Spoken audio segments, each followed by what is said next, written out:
Shalom and peace. To jump right into it, this is Elder Moses or Elder Moshe, Zaken Moshe. And today we're going to do a black paper on the history, idolatry, and connections with birthdays. The reason that this particular work is important is because there's a cognitive disconnect between when people awaken, let's say, and then those who in some cases have been awoke, we'll call it that, or practicing these Torah-based customs for decades and still don't have a firm grasp on the things that they should avoid and the things that they should retain. So today we are going to look at the idolatry historically behind birthdays, historically and both biblically. And this falls under our Love, Not the World series. This in particular, as I did mention, is what is called a black paper. If you're not familiar with a black paper, it's an academic term, also used in government and policy terms, and we'll examine a little more of that today. Again, we're looking at the series titled Love, Not the World. The role here is to develop understanding and ultimately to aid you in developing a convictive conscience. If your conscience or awareness or your conscience isn't raised, then you'll keep on as you've been keeping on for however long you've been doing it.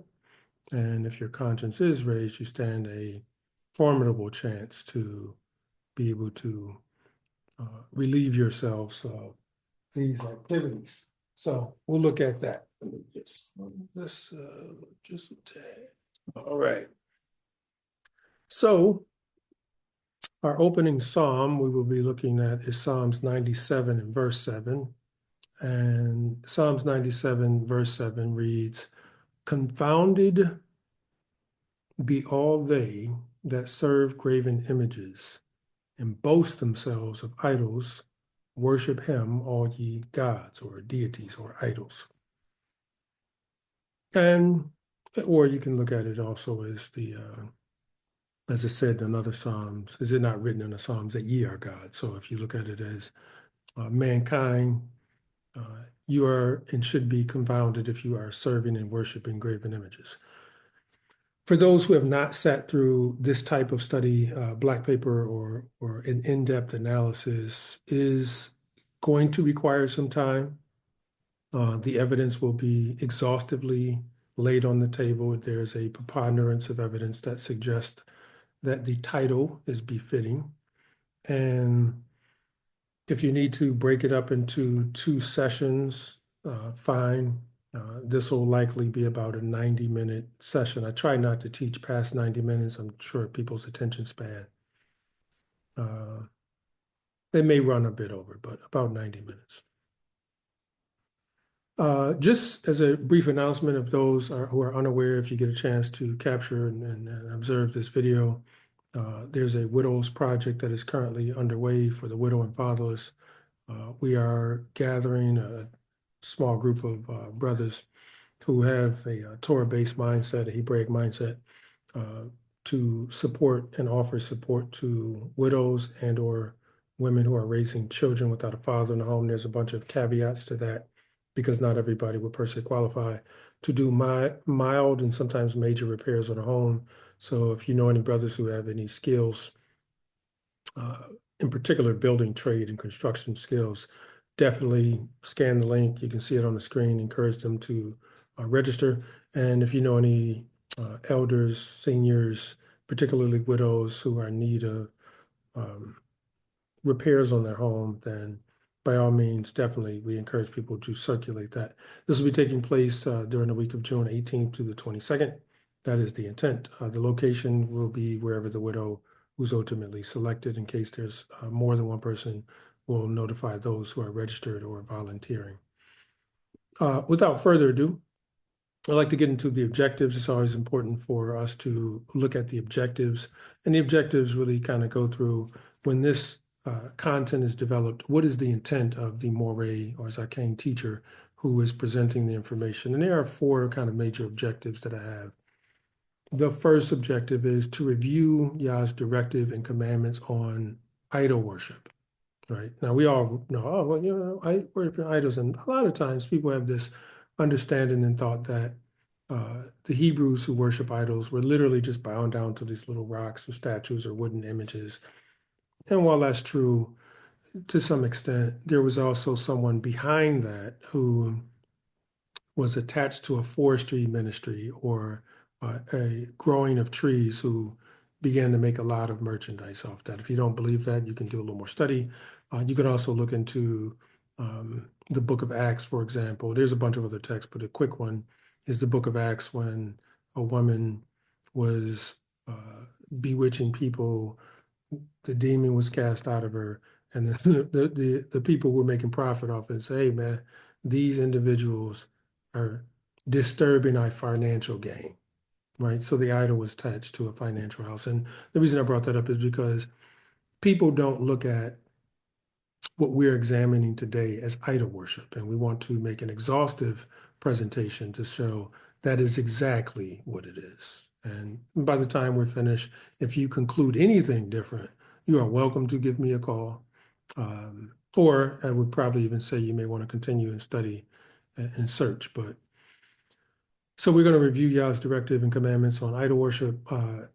Second objective, and the objective again is when I designed and laid out this content, what was the intent of my heart to express to the viewer, learner, or listener?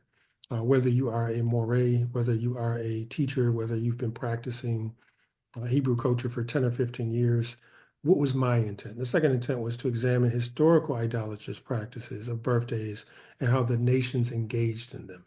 So historically, you can read a few texts in the Bible, which we will do, but how did the nations historically engage in them?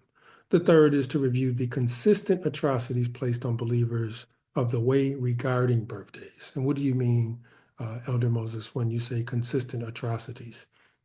We're going to examine historically how were Hebrews, meaning those who were of the 12 tribes of Israel, as the body of believers or the congregation in the New Testament or the Brit Hadashah, they call it the ecclesia or the church or and that ideal is the followers of the way. How were they consistently treated as much as we can find in scripture or in history? And the fourth is encourage learners, novices, and seasoned to avoid such devilish practice. And people say, oh, you said devilish. Oh, no, when we get through, I would like you to clearly understand devilish practices and heathen practices. That's supposed to say heathen, mistype there, and return wholeheartedly unto Yah.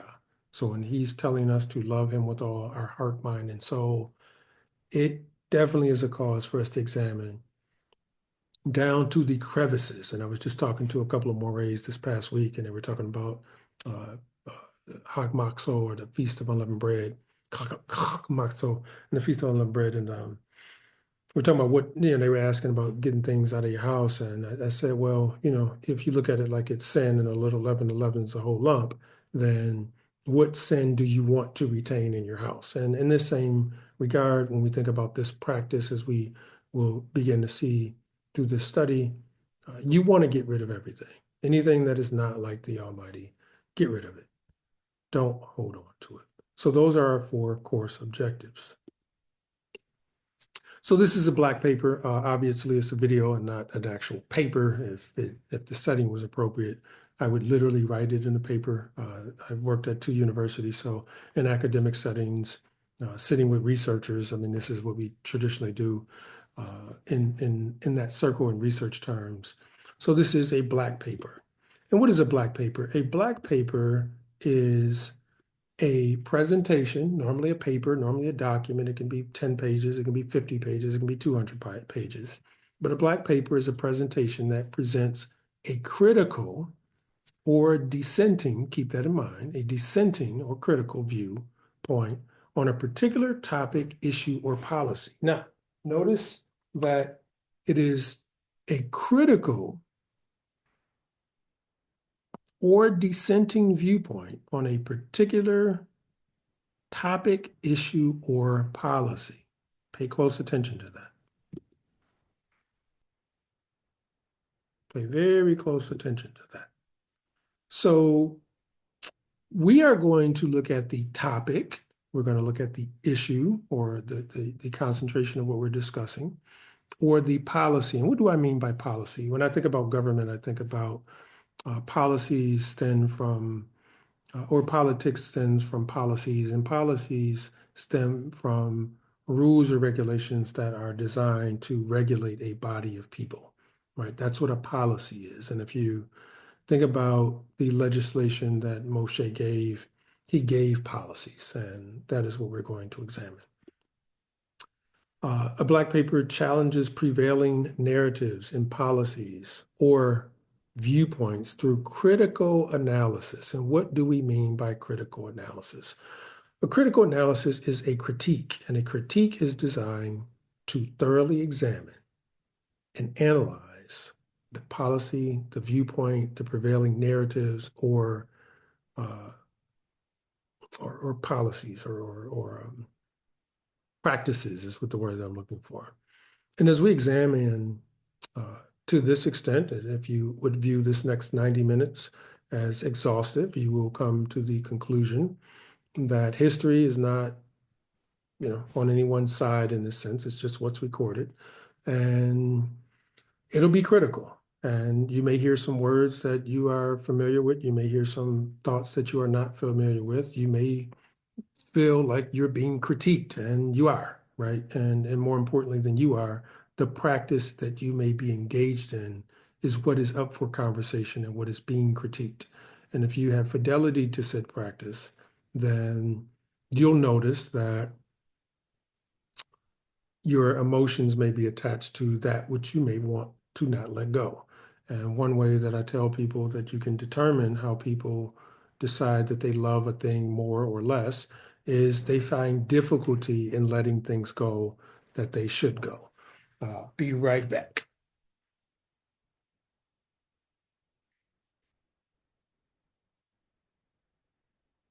Just a little bit of light adjustment here.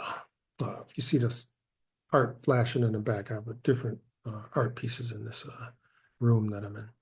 So the next thing we're going to look at is the other component of a black paper is addressing controversial subjects, providing notice, we're using a very key word, evidence, and proposing alternative approaches. Excuse me, and the alternative approach that I am going to provide is already written in Leviticus chapter 23. That will be the alternative approach. A couple other kind of caveats. There's a lot that is included. There's a lot that I have to leave out to make this presentation what it is. So addressing controversial subjects, if you conclude that this is controversial, meaning, well, I believe, people always talk about what they believe, but I assert that they don't actually know what they believe, or they can't confirm where they even derive these thoughts or practices from. So we're going to provide evidence on that subject, and we will dive into that. Now, the framing question. So if you've ever seen me teach in public circles, sometimes on the internet, I often ask this question, or I often ask a framing question. And normally my framing questions go in to set the learner, if you would, into the frame of mind about the content that we're dealing with. Sometimes I'll ask a framing question about how do you form belief? How do you form belief?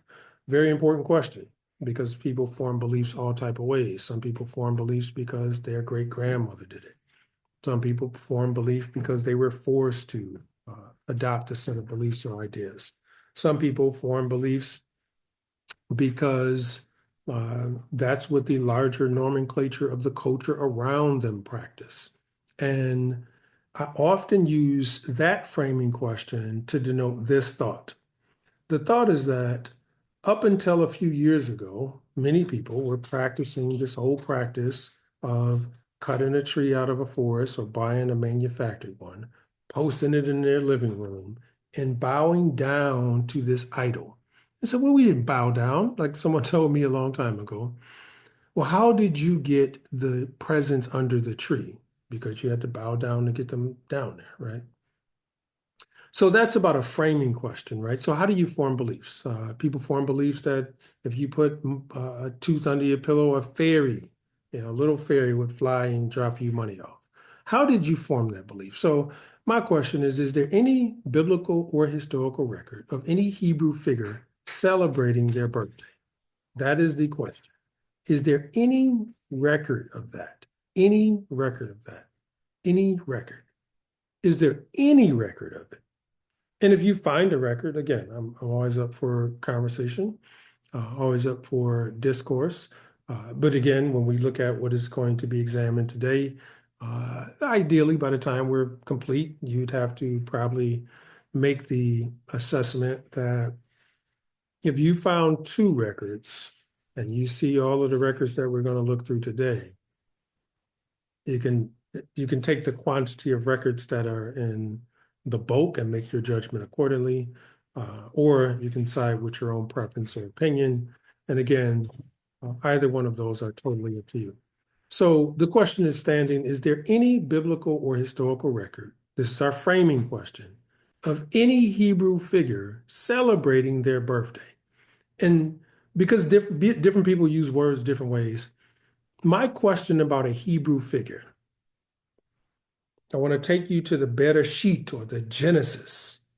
And then I want to take you all the way to Revelations. And I want to talk you to any other pretty much book that you may use. And let's say that that book could be canon or not, just for argument's sake.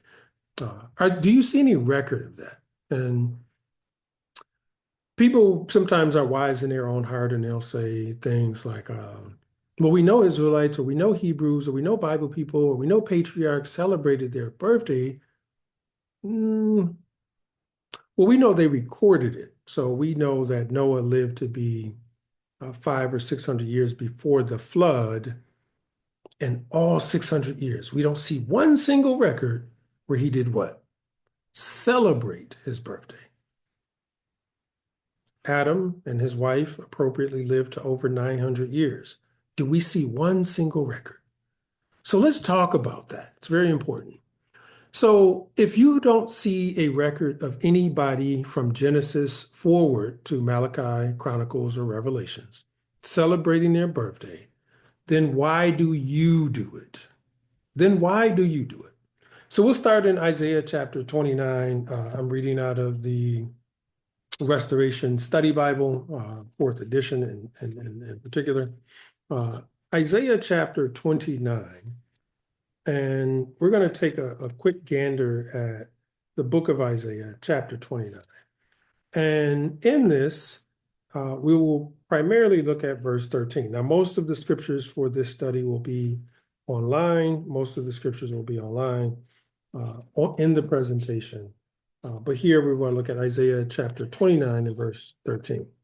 And it says, wherefore Yah said, for as much as this people draw near me with their mouth, and with their hearts do honor me, but have removed their heart, or with their lips do honor me, but have removed from their heart, or removed their heart far from me, and their fear toward me is taught by the precept or the doctrine of men. Is your fear toward Yah taught by the doctrine of men? We will examine. Again, every man or every woman can answer for their own selves. Romans 1 and 25, it says, who changed the truth of God or Yah into a lie? Question. Who changed the truth of Yah into a lie and worshiped and served the creature more than the creator, who is blessed forever? Amen. Who changed the truth of Yah into a lie? Who?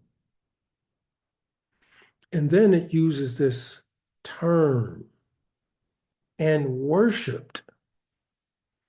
And worshiped. Who does Romans talk about? This is Romans 1:25. And worshiped who? The creature.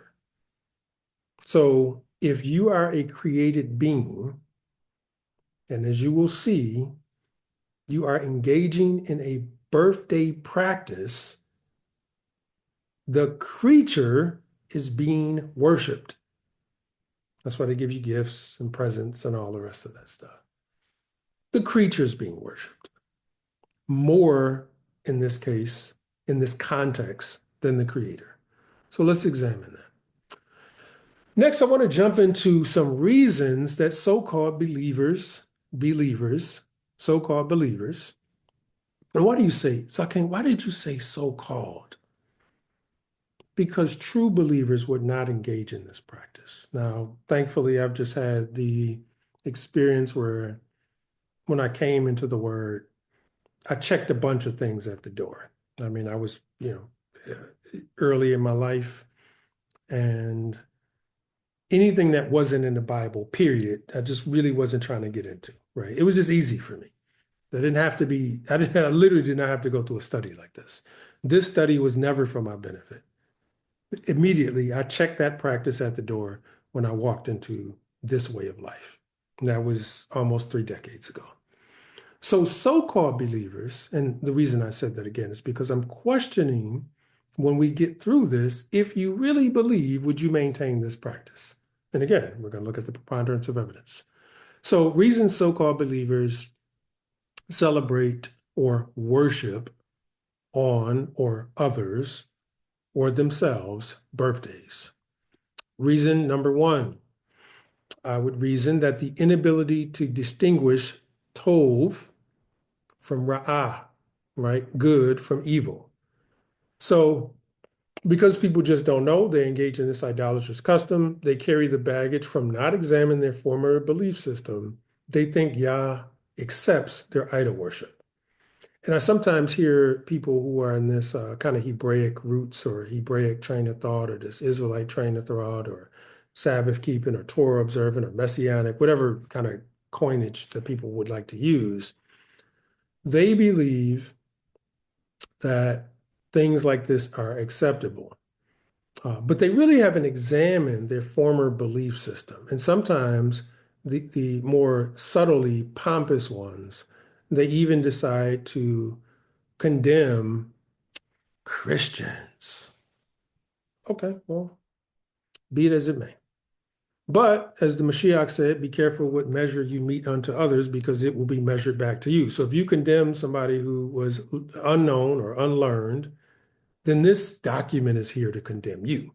And what do I mean by condemn? If I went through the vocabulary already, and if you did not see it, I'll just kind of bring it back up. So when you look at the word, oh, we didn't even get into it. When you look at the word condemn, you'll see I actually have a poignant definition for that. So the inability to distinguish good from evil, that's one of the reasons that people celebrate birthdays. Number two, you do not love Yah with all your heart. Haters are going to hate, meaning if you don't really love the creator and somebody brings it to your attention, you'll start hating. Well, I don't think that that's the case. I don't see nothing wrong with it. People, your fault. You should examine it. You should study to show whose self-approve is what the text tells us, not myself. It says study to show yourself approved. So this is Joshua chapter 24:14. It says, now therefore, fear Yah and serve him in sincerity and in faithfulness. Faithfulness, meaning full fidelity, not leaning to the left or to the right to be immersed with things that you should have examined and got rid of. Put away the gods or the idols that your fathers served where? Beyond the river and in Egypt. Juicy. We will see, did people in Egypt celebrate birthdays? Put away the gods that your fathers served beyond the river and in Egypt. And serve who? Serve Yah, serve Yahweh, serve Yahuwah, serve Yahweh, serve the great and mighty I am, serve Hashem. Put away your idols and serve him. So another reason people do not rid themselves of the practice of birthdays is they do not love Yah with all their heart. Next, I would argue is pleasures of the flesh. The world offers pleasures and temptations such as physical indulgences, entertainment, instant gratification, much pleasure to the flesh, much pleasure to the flesh. Yah commands us to be sober and patient, opposite of the world. So much pleasures to the flesh, and people indulge in that. Another reason that people celebrate birthdays. Yet another reason, a desire for validation and self-worship and approval. People celebrate birthdays as a way to seek validation, indulge in self-worship, and gain approval from others, using the occasion to feel acknowledged, admired, and significant. Because on that day, it's all about you. It's all about you. That's what it's about.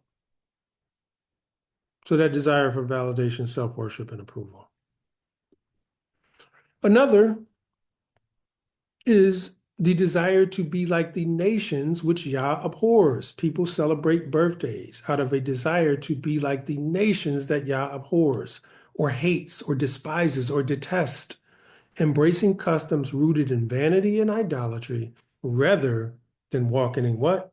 Set apart living, set apart Torah, set apart ways of righteousness. And we won't go too much into Barbara Renkoff's book, but Birthday Parties from Around the World. She gives a in-depth historical analysis. If you want to pick the book up, you can. We won't actually go in this book. I don't think we actually cover this book at all, but it is a good reference piece of material. Birthday Parties from Around the World, history of birthdays, et cetera, et cetera. But the reason that that's relative or germane or important is because the Hebrew or biblical-minded person wants to be like the nations that the Almighty detests, and he begs the people, separate yourselves from Egypt, separate yourselves from Babylon, separate yourselves from the Greek, separate yourselves from the Roman, and carry none of their ways. But what do we know that our people do? I say our people, meaning the people who espouse fidelity to the Bible. They headlong into this thought. Next is the inability to accept ridicule. The inability to accept ridicule can be a significant challenge because it often stems from a deep-seated need for validation or fear of rejection. So people celebrate birthdays because they don't want to be rejected. So if a person had to tell their mother, "Ma, I don't celebrate birthdays." "Girl, you don't celebrate Christmas and Easter and such, and now you give away birthdays." So you retain the one thing that the world has that you can still hold on to. Because if you rejected that, then you couldn't engage with the world at all. And people are afraid of that. So they would accept ridicule. And I've had people ask me, "So you don't celebrate your birthday?" "Man, I don't celebrate my mother's birthday, my father's birthday, my Isha's birthday. My children has never celebrated their birthday. Ever. Now, if they did something outside of my sin, nothing to do with me. But from the time that they were born, never celebrated this custom." And this is interesting to me because when I come across someone who is walking in this way of Torah, and they tell me that they hold a practice that I don't, my mind immediately wants to inquire because I want to be on the side of what's right. Now, not everybody views things like that. Well, oh, they strict or they don't, and they think that Yah is playing, but the inability to accept ridicule. Next one I would say is wholesale ignorance to righteousness. Wholesale ignorance to righteousness. People celebrate birthdays in wholesale ignorance to righteousness, prioritizing self-indulgence and worldly recognition over humility, gratitude, and spiritual reflection. So some people just don't know. They don't know. And I had a coatee or a sister who reached out to me. Actually, she used to work for me a number of years ago when I was at a university. And I was explaining to her, we don't celebrate birthdays. And she was like, "Well, what about," it's kind of funny in my own mind, in my heart. I didn't laugh, but she was like, "What about anniversaries? It's like the birthday of your wedding." And so, well, show me in the Bible where people didn't do it, and I'll drop it today. See, you won't have a struggle from me. I will drop it today. Today. Show me. I'll drop it today. It's not, I don't want to struggle with something like that. I know where my fidelity should lie, and it's pretty clear and coherent to me. But when these ideas are brought to people's attention, it's wholesale ignorance to righteousness. People just don't know. So they celebrate because they don't know. And this is the black paper, again, is designed to bring it to your attention. So let's look at a couple of definitions and then we'll jump in. Awaken, because in this modern iteration of the Torah movement or awakening movement, people use the word awaken. So awaken, dictionary definition, to rouse from sleep, cause to stop sleeping. So this should be a cold water slap on your face. I want to douse you with cold water, 6 in the morning. I want you to jump up and like, oh my goodness, it's time to get up. Okay. Next is to make someone aware of something for the first time. That's what it is to awaken. To make someone aware of something for the first time. Okay. To condemn, because I use this word about a critical analysis or condemnation. To express complete disapproval. I'm telling you that the entity that created all that exists, Yah Elohim, Yahuwah Elohim, Yahweh Elohim. And again, you can use your variation because some people have these proclivities where you got to say this versus that. That's between you and the creator. I don't think at least from my research, that's not something that is a huge priority for him. How do I know? Because the people who spoke fluent Hebrew and said the pronunciation perfectly got kicked right out of the land multiple times. Okay. So I don't want to get into that with people. But to express complete disapproval, I'm telling you that Yah is completely disapproving of this practice, typically in a public censure. Okay. Second, to prove or show guilt. The next one is to officially declare something to be unfit. The scriptures, history, and any analysis that we uncover definitively shows this practice of birthday celebration as something that is unfit for someone who professes to be a believer. So it's important to recognize. Analysis, because we used that word earlier, just really quickly. A detailed examination of elements or structures of a thing is an analysis, a process of separating something into its constituent elements. And then one of the last kind of components that we are going to look at is a identification and measurement of well, we're not looking at a specimen, but we are going to look at an identification and measurement, meaning how does history measure this practice, and how do other people who claim the same ideal that you claim, how did they measure the practice? So the question is, are you awakened? Are you woke? Are you observing Torah? Are you doing the right thing by the Almighty? Are you doing the right thing by the prophets or the apostles? Did you see Shaul celebrate birthday? Jeremiah, Isaiah, Ezekiel, Habakkuk, Nahum, anybody? Any one of them? Any single one of them? I mean, if you can find me one, then like, Zakane, I think you're going overboard. But let's see. So here are biblical, this section in the white paper, we're dealing with biblical directives in scriptures. So Deuteronomy chapter 12, Devarim, chapter 12, 28 through 32. Observe and hear all these words which I command thee, that it may go well with thee, and with thy children after thee forever, when thou doest that which is good and right in the sight of Yah thy Elohim. When Yah thy power or thy Elohim shall cut off the nations from before thee, whither thou goest to possess them, and thou succeedest them and dwellest in their land. So I said, well, yeah, just y'all need to observe and do all the commandments that I command thee. Verse 30, as we say in Espanol, es muy importante para ti. Muy importante para ti. That means it's very important for you. Verse 30 is very important for you. Take heed. That means pay attention. That means be aware. That means analyze. That means, Yeshua said, the kingdom of heaven is like a treasure hid in the field, that when a man finds it. So if you take heed, you find. I mean, So take heed to thyself, that thou be not snared by following them, meaning the deities of the land, Take heed to thyself that I be not snared by following them, after that they be destroyed from before thee, and that thou inquire not after their idols or their deities. He's telling the believer, do not inquire after their idols or their deities.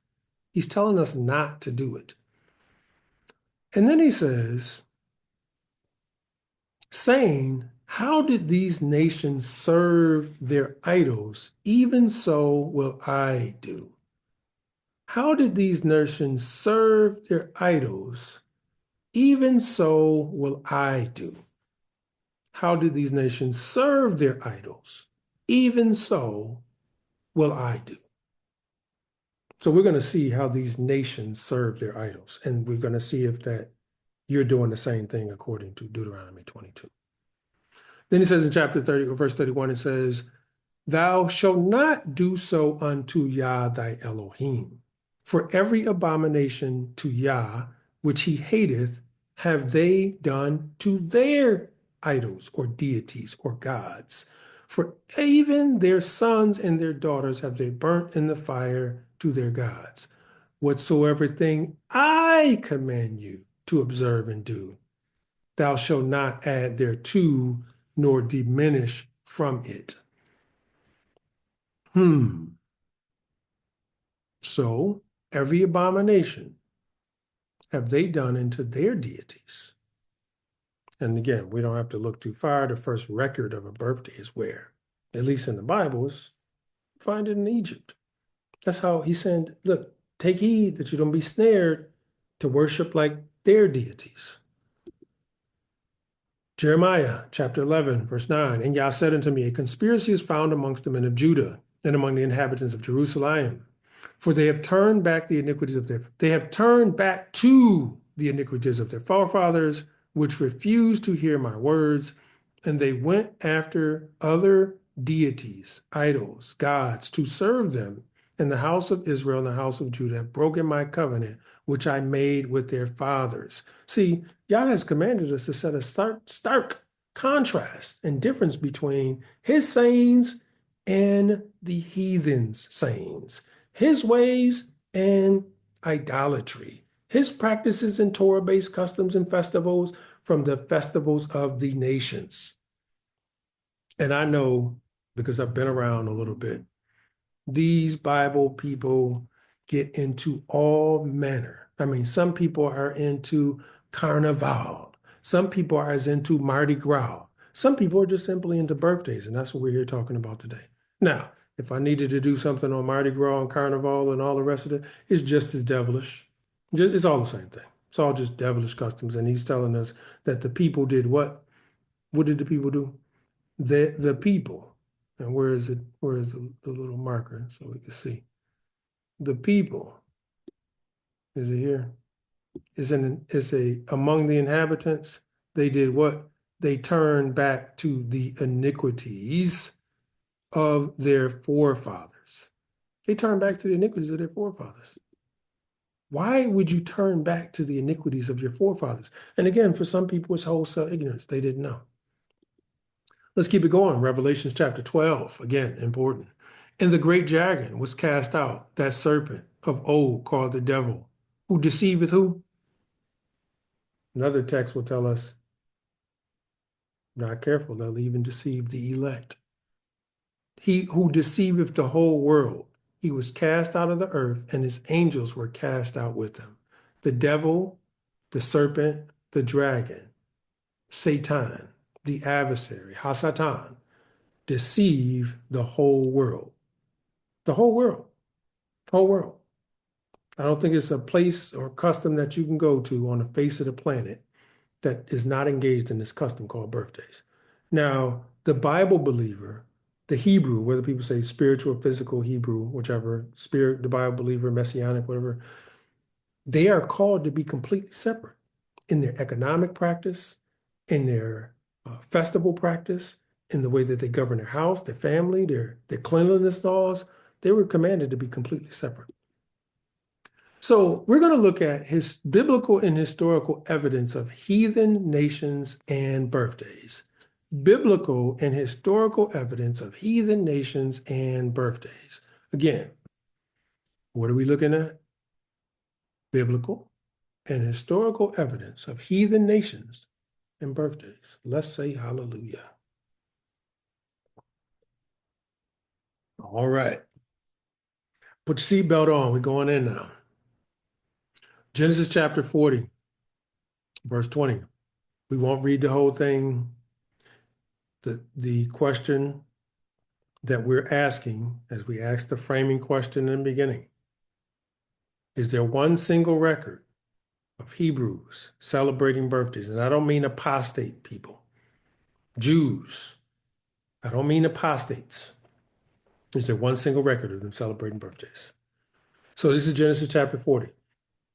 Now notice again, as I mentioned, that Noah lived for over 600 years. Enoch lived, Methuselah lived, Adam lived. Not one single record in a better sheet for any one of them one time. Now, you know they progressed year by year and they marked it. 12 months had passed, their birth, they're no longer 98, they're 99. We know they kept a record. That's not in question. The question is, did they celebrate it? What do you mean by celebrate, Sakane? Did they engage in the things that you engage with? Because I'd love to get into details. I just don't have time. Birthday licks, birthday candles, gifts to yourself, smacks on the behind, birthday spanks. Y'all know how y'all was into that stuff. You know. And if you don't know, it's complete idolatry. Here we go. Genesis chapter 40, verse 20. And it came to pass the third day, which was Pharaoh's birthday. Pharaoh's what? Birthday. Birthday. Heathen nations. Now, what do we say here in Deuteronomy, Devarim 12, 28? Don't do like they doing. Don't serve them. For every abomination have they done to their deities. And he said, take heed to yourself, lest you be snared following after them and inquire how they serve their deities. Don't be snared with that. So Pharaoh, the Egyptian king, because people don't, necessarily understand what a pharaoh is, but Egyptian king, that made a feast unto all his servants, and he lifted up the head of the chief butler and of the chief baker among his servants. Now, one thing to note is that the Pharaoh was understood to be deity in flesh, like a god. The Pharaoh was God on earth. And the day that he was inaugurated into his pharaohship was also concluded as his day of birth. History lays that out. So whether it was the day he was literally born or the day he was reborn into the position of Pharaoh, he held a day and marked a festival. And I'm saying a tragedy happened on this day. The chief butler's head was lifted off. And if my recollection is correct, this is somebody that Joseph was acquainted with because he was in prison with the person. He was incarcerated with the person. Now, how much trauma do you think that the patriarch Joseph would have went through? Here's another text, Matthew chapter 14. It's like, oh, Moshe, I know these texts. I mean, I've read these. See, we're not done. That's why I ask you to just take your time, be patient with me. We're going to go through we're going to be exhaustive as possible. Matthew chapter 14 and verse 6, it says, but when Herod's birthday, which again, Herod was a supposed king, he was a prefect or like a client king of Rome. So he wasn't really a king per se, but he held all of the faculties and slaughters of a king. And he built a lot of temples in order to worship the Greek and Hellenistic culture to propagate the message of Caesar. And he was celebrated as a person who was not going to maintain any Hebraic customs. But when Herod's birthday was kept, the daughter of Herodias danced before them and asked Herod, whereupon he promised with an oath to give her whatsoever she would ask. And she, being before instructed of her mother, said, give me here Johanan the Immerser, or John the Baptist's head in a charger. And the king was sorry, nevertheless, for the oath's sake, and them that which sat at meat. He commanded it to be given her, and he sent and beheaded John in the prison. Now, just again, this is just a random question, but if you were beheaded as a perfect follower of the way, or a person who was just upright and mature and striving to be a follower of the way, and you later began to see that folks were celebrating this custom in this day that you were beheaded on, I mean, just you don't have to answer this because you're just watching a video. Would you feel away?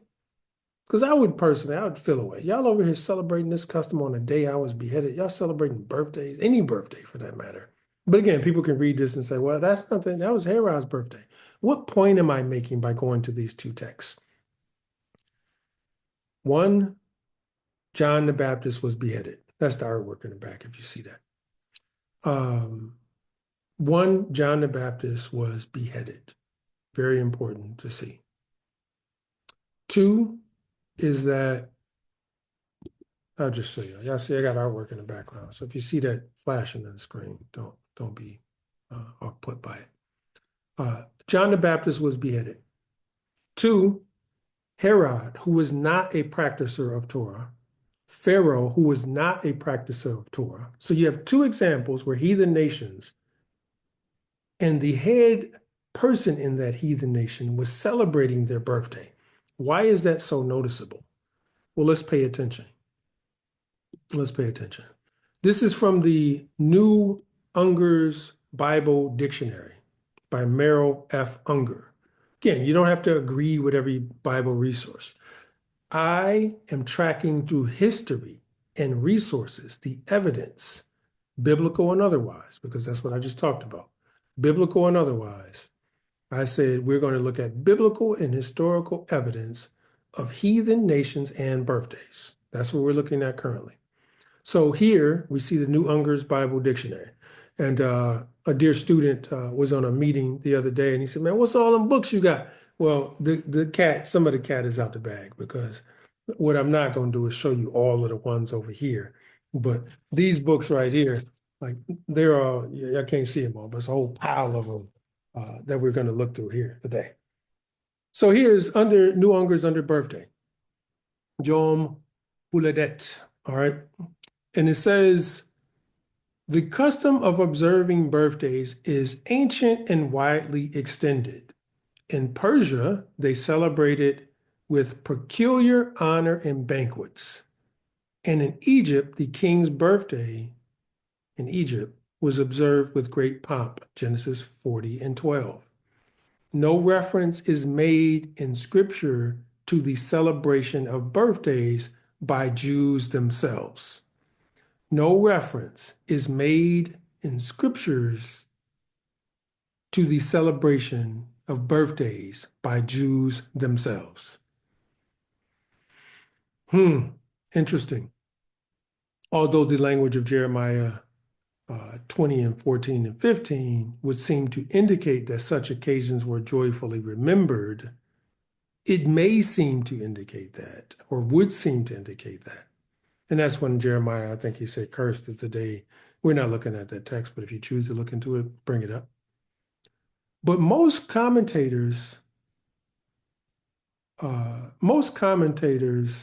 the feast mentioned, by most commentators, the feast mentioned in Job chapter 1 and 13 and verse 18 are thought to have been birthdays. This is when each child had a day in the book of Job. Believes that they have, Dulcich, which is a commentator, right, believes them to have been gatherings held each day in the home of one of the brothers. The feast commemorative of Herod's birthday, Matthew 14 and 6, may have been in honor of his birth or his ascension to the throne. Notice this. The later Jews regarded the celebration of birthdays as part of an idolatrous worship. In the early church, the term birthdays was applied to the festivals of martyrs, the days on which they suffered death in the world and were born to the glory of the life of heaven. So if you look at the early patriarchs, meaning the 1st century, 2nd century, 3rd century, before Rome got into what is called commonly the church in the 320s and the ADs, they would only celebrate the death of the martyrs. and they would look at that as celebratory. But it says that the later Jews regarded the celebration of birthdays as what? Part of an idolatrous custom.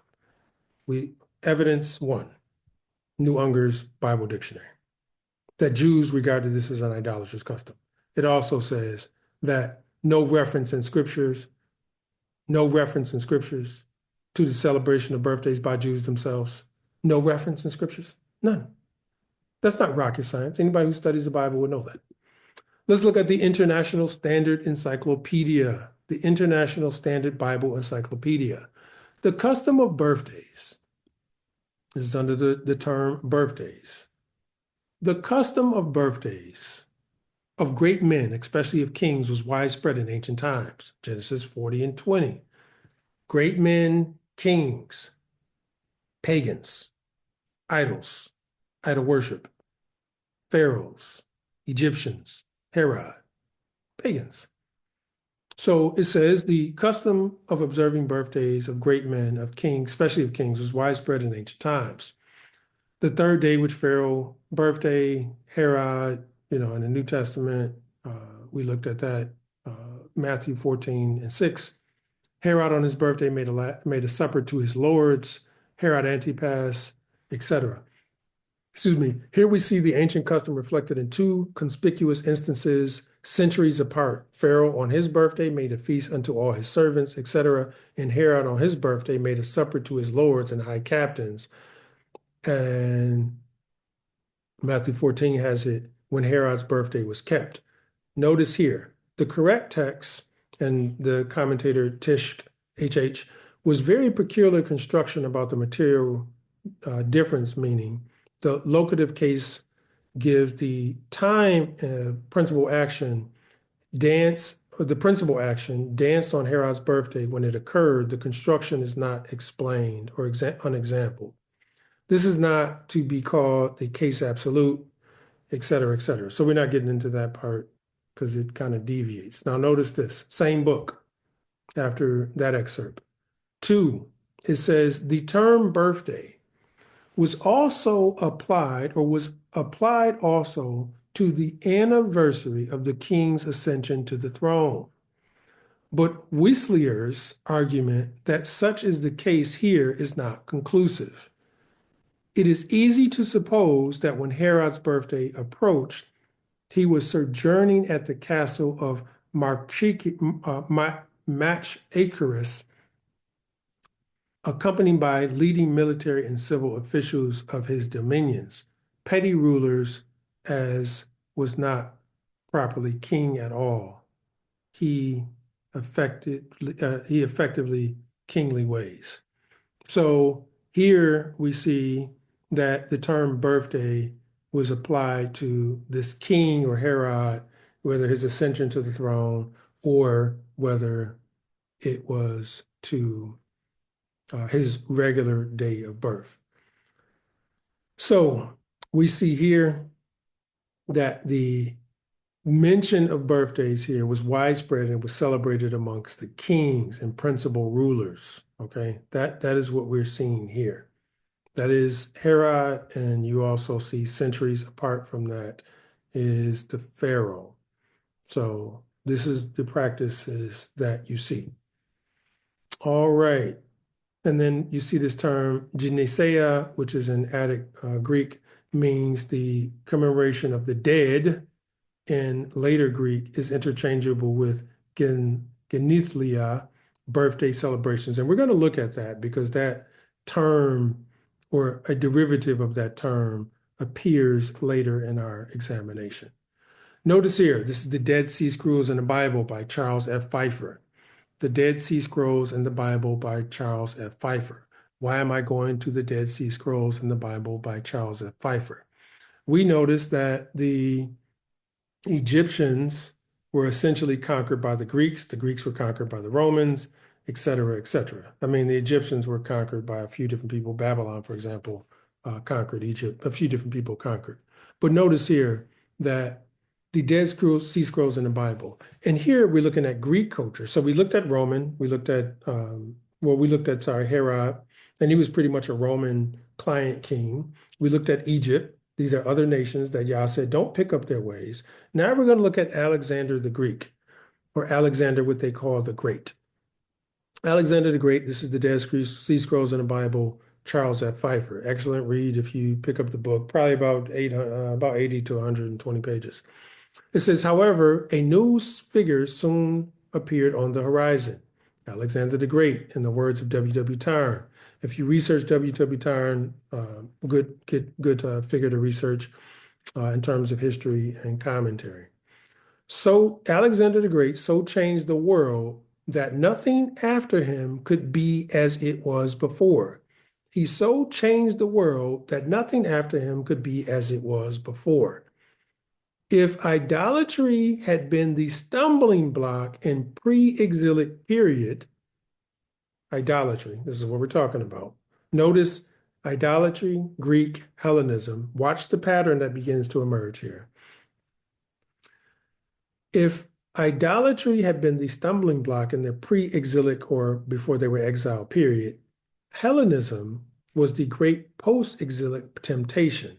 A 3rd century BC writer has summarized the issues in recent times under foreign rule of the Persians and of the Macedonians, by whom the Persian Empire was overthrown.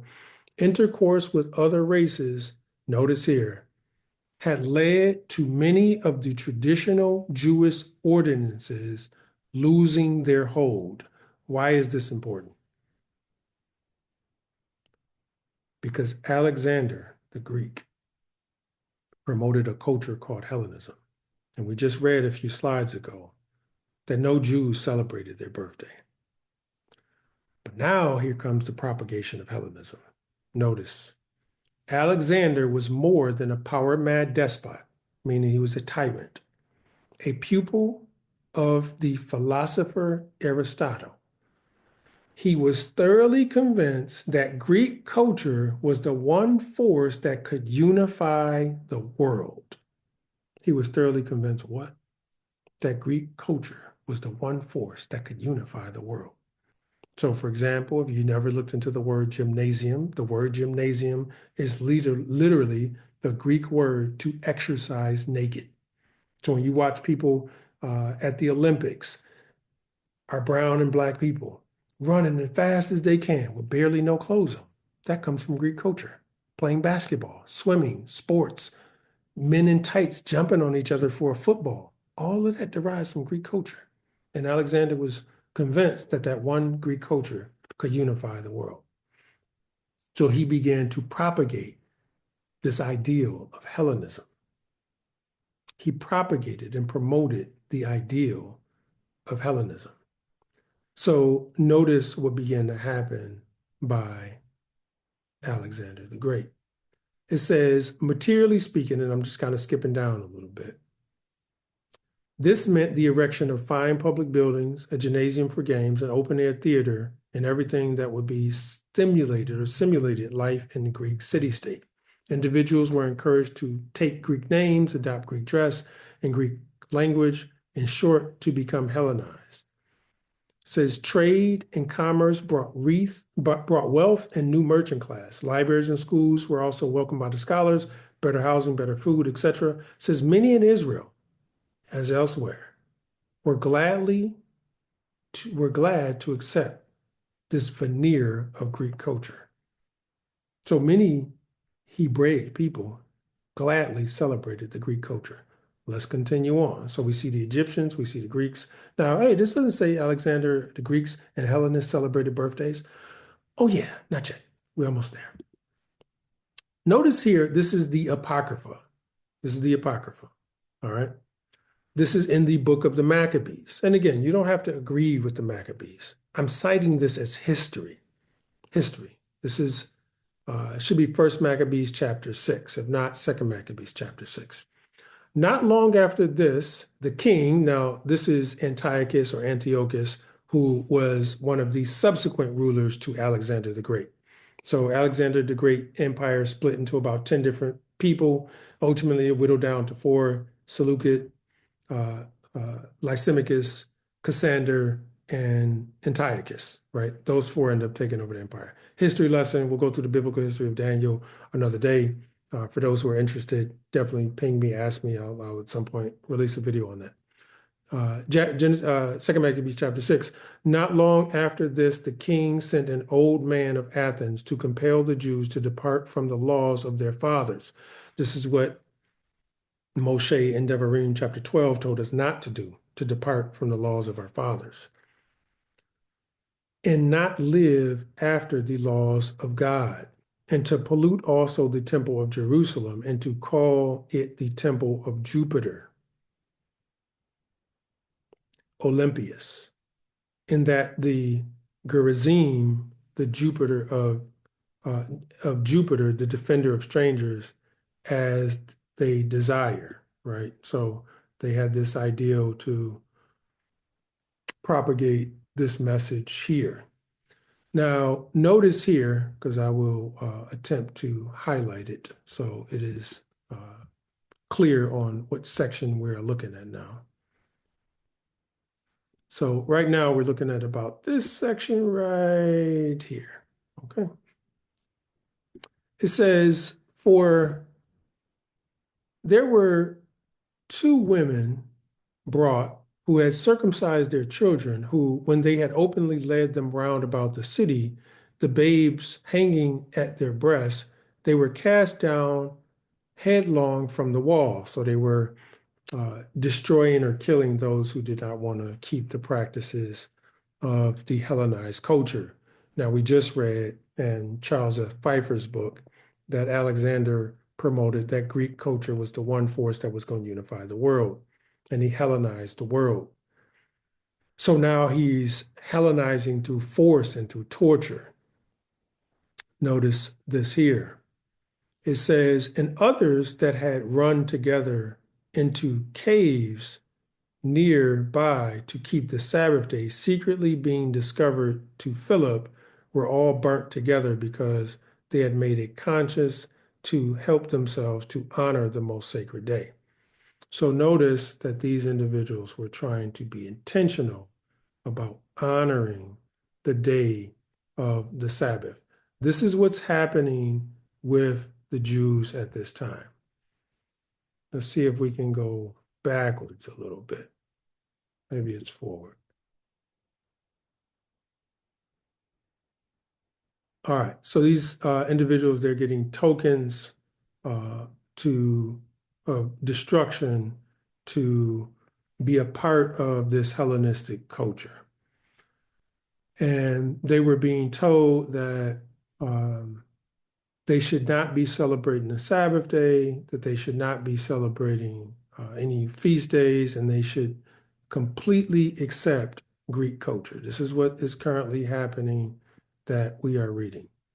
Now, notice this. Notice this as we move forward. See if I can remove that annotation. Notice this as we move forward. Here it says, notice this as we move forward here. Sabbath day. Did I lose the place that I was at? Let's go backwards. Maybe I messed the place up.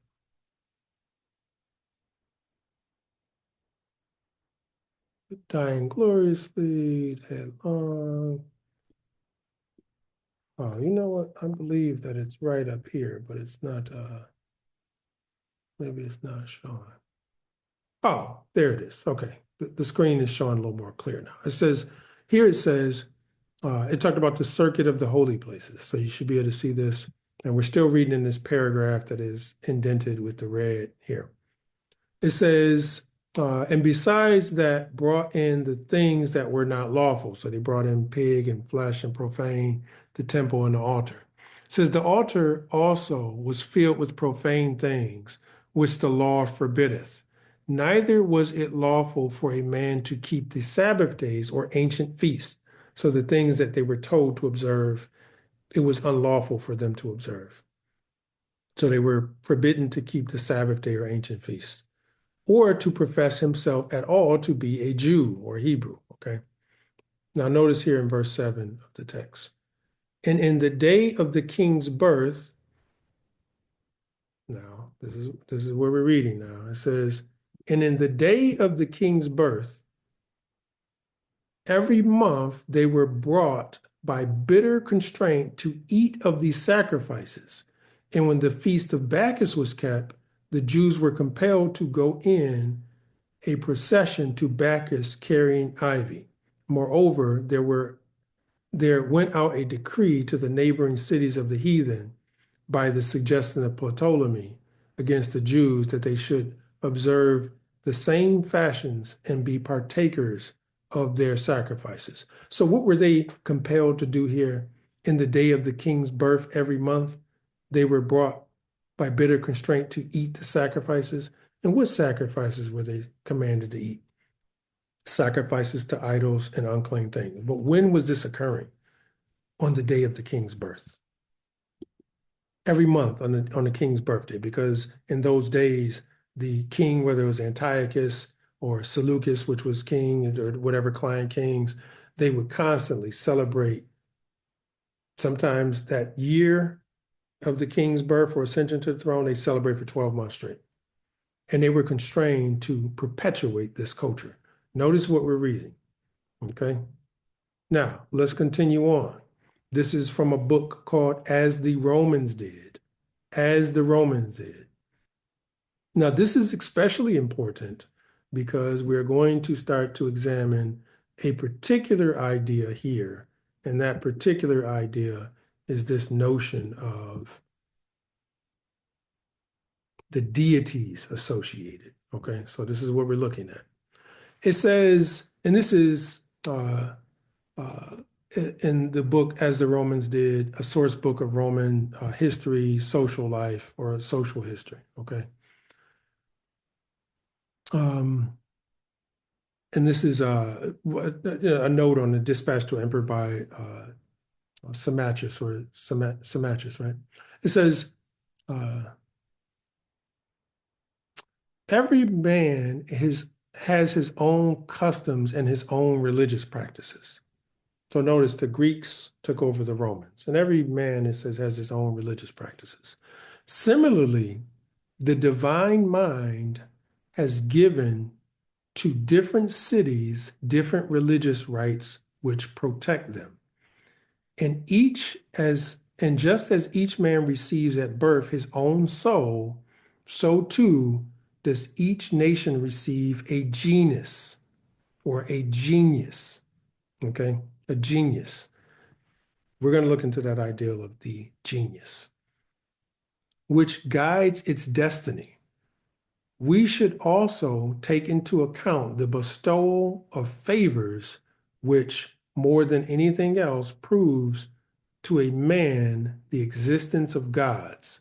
For since no human reasoning can illuminate this matter, from where else can, you get this idea. Now, keep in mind this term, each man is born with each nation is born with his own genius, which guides his destiny. Because we're going to find those words later in the study or examination. Notice here, this is the book of Josephus. And again, we're going to go back to that genius that is noted here. We're going to go to the book of Josephus. And in the book of Josephus, we are going to be looking at this section here. This is against Apion. Actually, you know what? For the sake of time, we will skip against Apion. Against Apion was pretty much like a debate or black paper or philosophical conversation between the practices of other cultures and the practices of Jews, because Apion, just like Cellus and the Roman culture, constantly critiqued the belief system of early believers, and they condemned it. So you had writers like Josephus, who was essentially writing against Apion and against those who condemned the Hebraic culture. So we'll skip some of this. So this is the complete works of Josephus. I'll skip that one part, but notice I'll get right to the point. So here it says, and we'll start at 203 at the top of your screen. It says, moreover, the law enjoins that after a man and his wife have lain together in a regular way, they shall bathe themselves, for there is a defilement contracted thereby, both in soul and body. And if they be gone into another country, for indeed the soul, by being united to the body, it is subject to miseries and is not freed therefrom again, but by death, on which account the law requires this purification to be entirely performed. So he's essentially saying, the laws of uncleanness that you can find in Leviticus. Notice what he goes into next.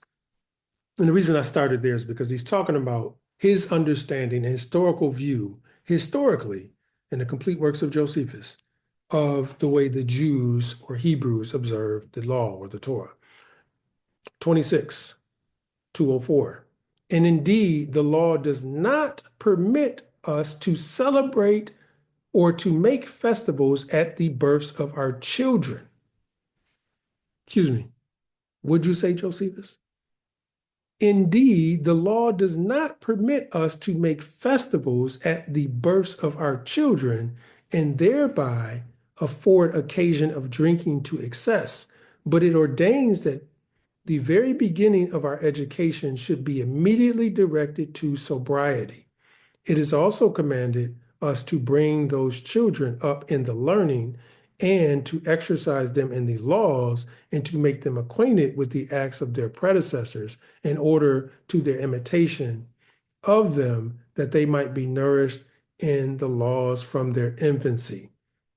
So whether you take this as celebrate the festivals to drink or celebrate the festivals at all, I'm telling you that the ancient Jews did not celebrate the festivals of their birth of their children at all. It's just not something. It's just not something that was practiced amongst them. They did not celebrate the birth of their children, nor did they do it annually. It just was not. It was not a Hebraic practice to celebrate. Let's move on. Here we see through Josephus. Another piece, Tacitus.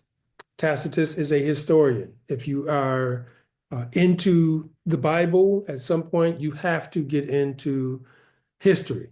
And I won't go into all of this, but there was a battle, this particular battle, they were consulting the proper and correct direction.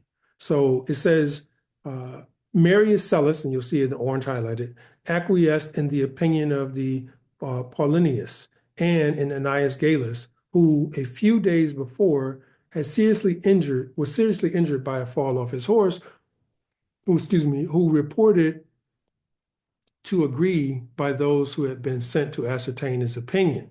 So Otho, if you study Roman history or world history, Otho was an emperor in, let's say, like 69 AD. And it was the year of 4 emperors. So he was emperor when, right before Titus ransacked Jerusalem, and there was a few emperors that same year. I think he was ruled for 4 months and then he committed suicide, right? So Otho was inclined to risk a decisive battle. His brother, Titanius,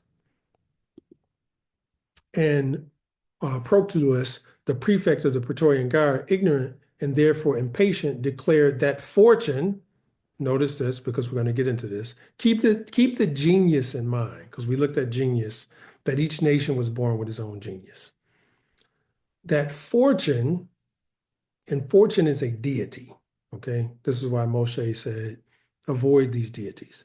That fortune and the gods and the genius of Otho, because everybody had their own genius at birth, just like the soul. This is what the pagans believed. So the fortune and the genius were with their counsels and would be with their enterprises, that no one might dare to oppose their views, that they had taken refuge in flattery. So essentially, the emperor Cellus was thinking about going to war. He decided to just make a decision. And who did he consult? Fortune and genius. Fortune and genius. Keep in mind these words. because we're going to go back into the biblical text and we're going to examine those thoughts. Fortune and genius. This is what Tacitus records in history. And why are we looking at this? Because when we go backwards, the section we are on in this particular is the biblical history, biblical and historical evidence of heathen nations and birthdays. So notice fortune and genius is what Tacitus is talking about. Fortune and genius. And if you are taking notes, write down fortune and genius. And let's see if these occur again in the study. This is of the book Nero. Actually, we'll skip Nero.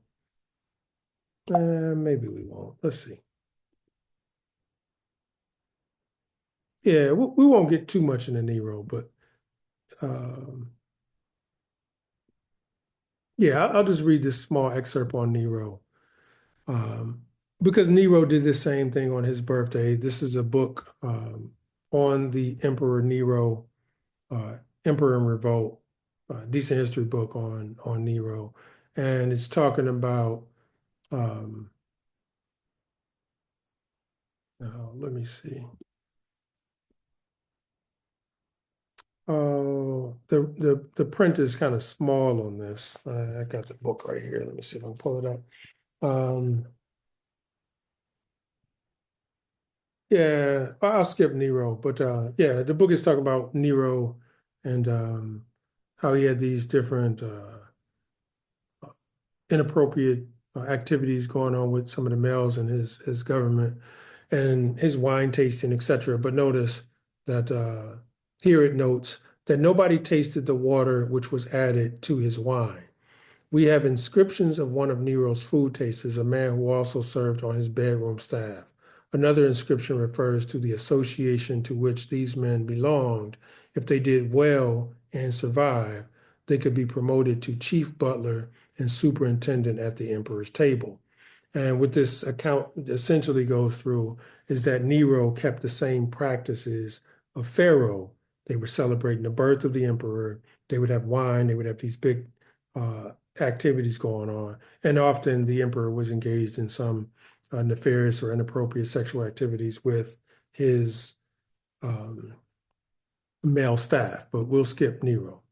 Here's another example of the world's great religions by Life publications, the world's great religions. Ritual Buddha's birthday is observed by Japanese children.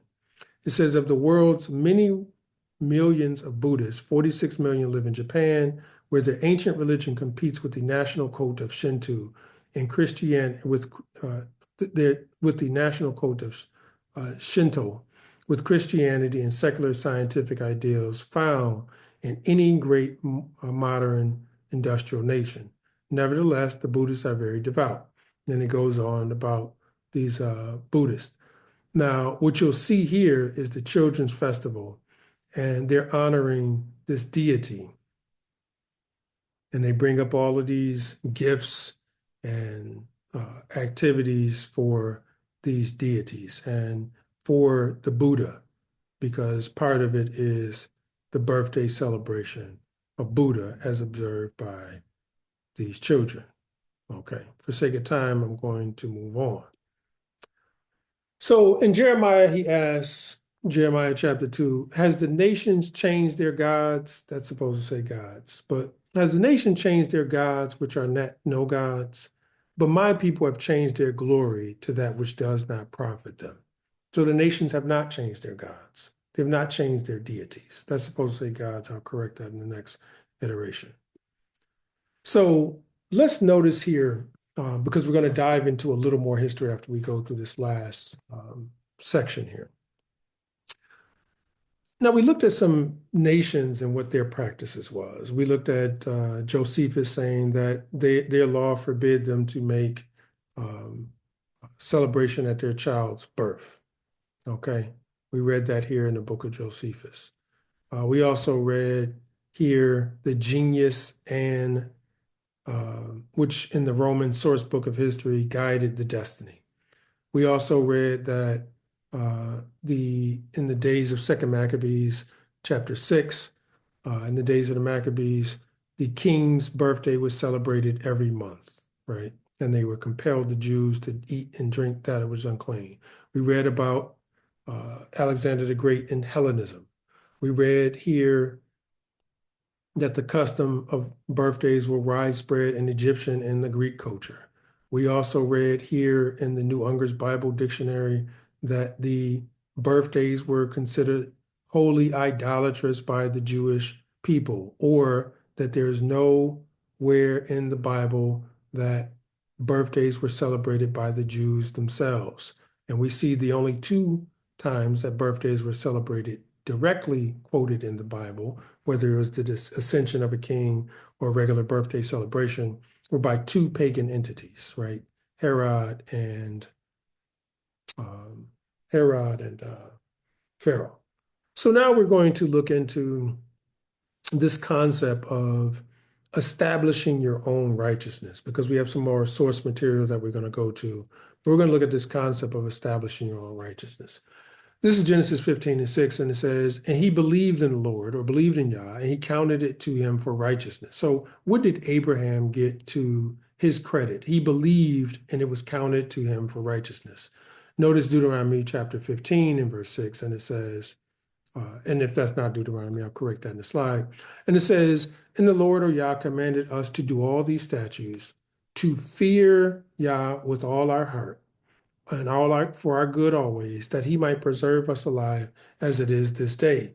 And it shall be our righteousness if we observe to do all these commandments before the Lord our God, or Yah our Elohim, as he commanded. What will be our righteousness?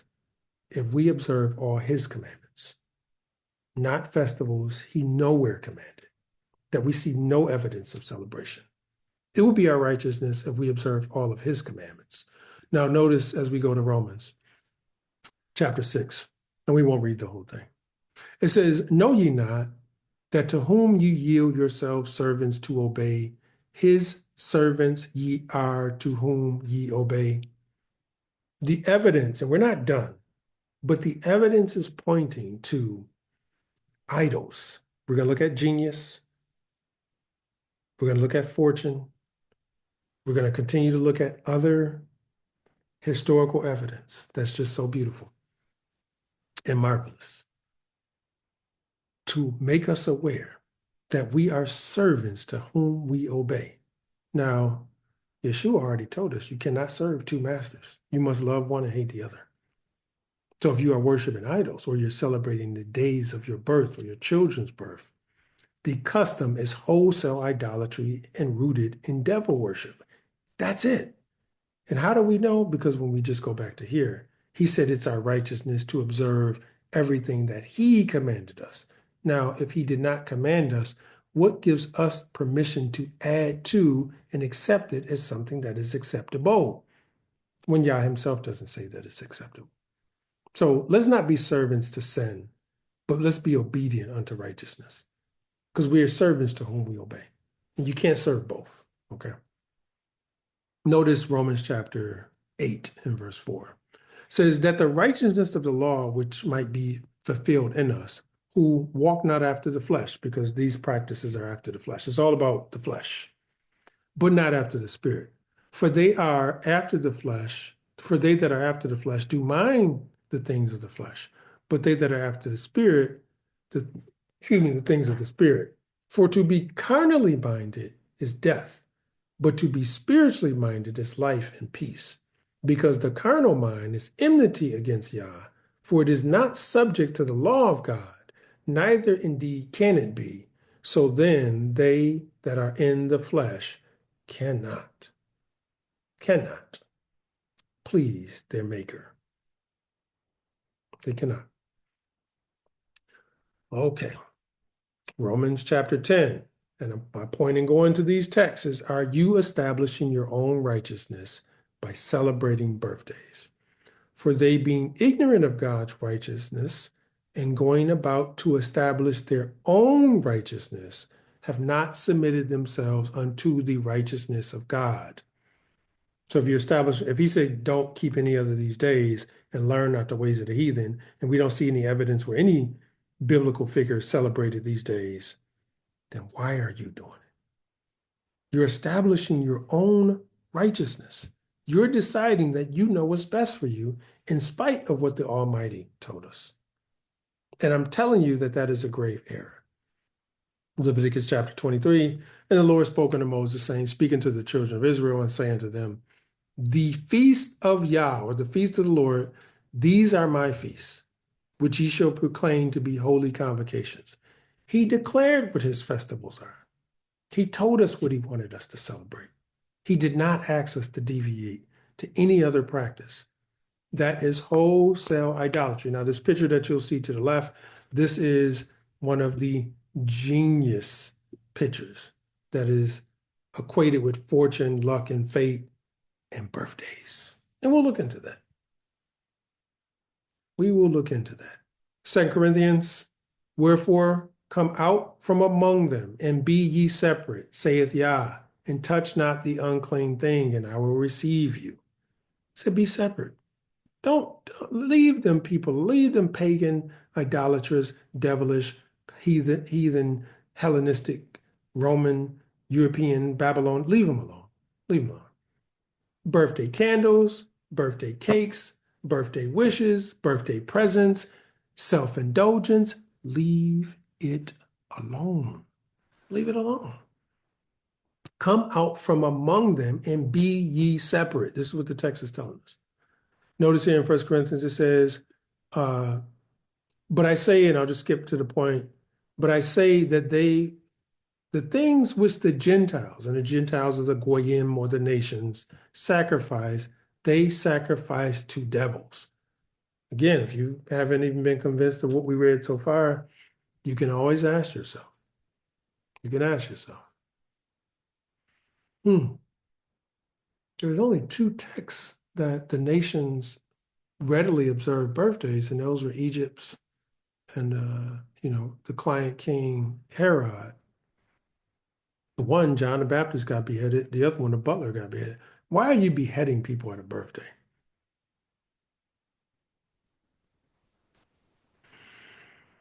So he said they sacrificed unto devils and not unto Yah or Elohim. And I would not that ye should have fellowship with devils. Why?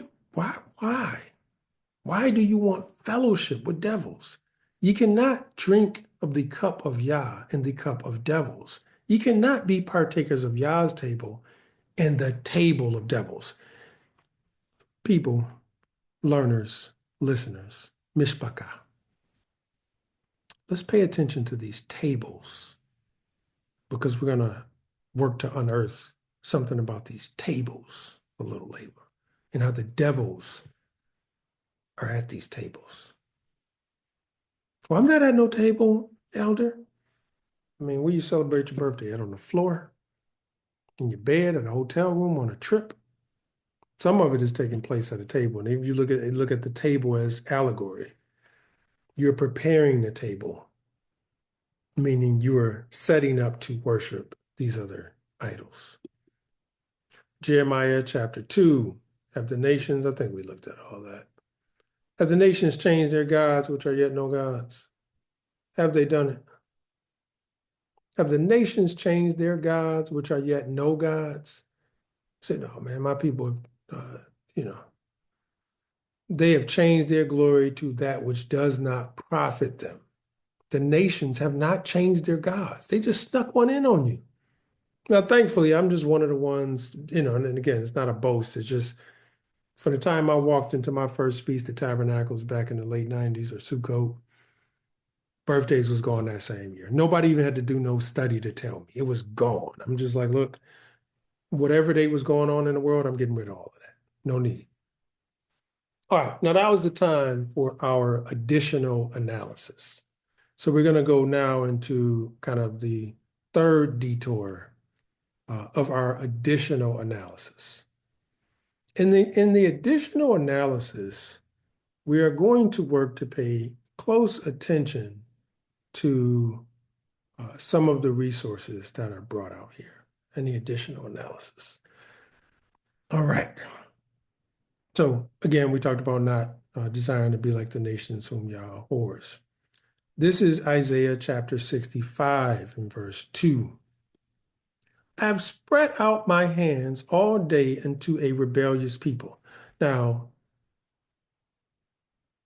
his hands have been spread out to a rebellious people,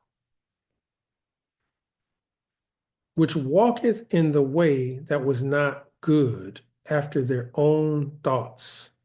A people that provoke me to anger continually to my face, that sacrifice in gardens and burneth incense upon altars of brick, which remain among the graves and lodge in the monuments and eat swine's flesh and a broth of abominable things. Now, every Torah teacher that I know who reads this goes to this text to really talk about not eating swine. Cute, great, amazing. I'm going to this text to say he has stretched out his hand all day to a rebellious people, which will not walk in his way. They will walk in a way that was not good after their own thoughts. I don't see nothing wrong with birthdays. That is your own thought. That is not a biblical thought. Why? At a very simple level, nowhere in the Torah does it command you to do it. And some people get into this thought called the law of first mention. Not actually a law, but I get the point that they're establishing.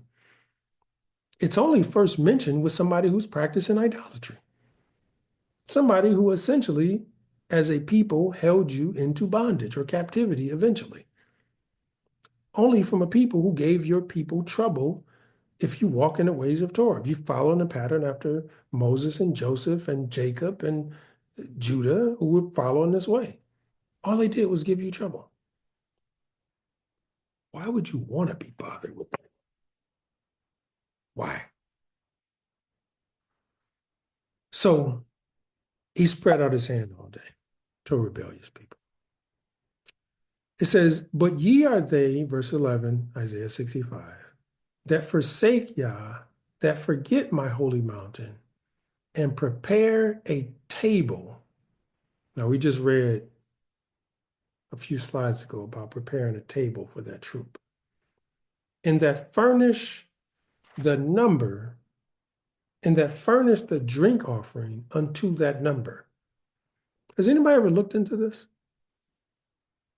Excuse me, the Bible tells me, my Bible tells me to study to show myself approved. Anybody can or no? You took a look into this? You took a look into that troop, into that number that people were sacrificing a drink offering for and they were preparing a table for? No, you put your birthday cake on the table. Oh, Elder Moshe, you stretching it here.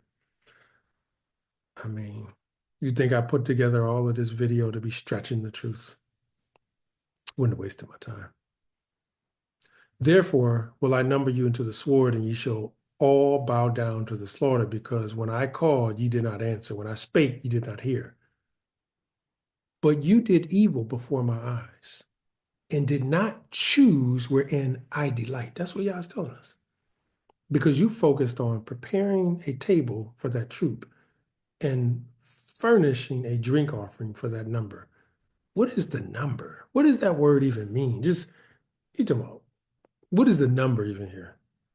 Let's take a look at that number. Take a look at that number. I mentioned this a little earlier.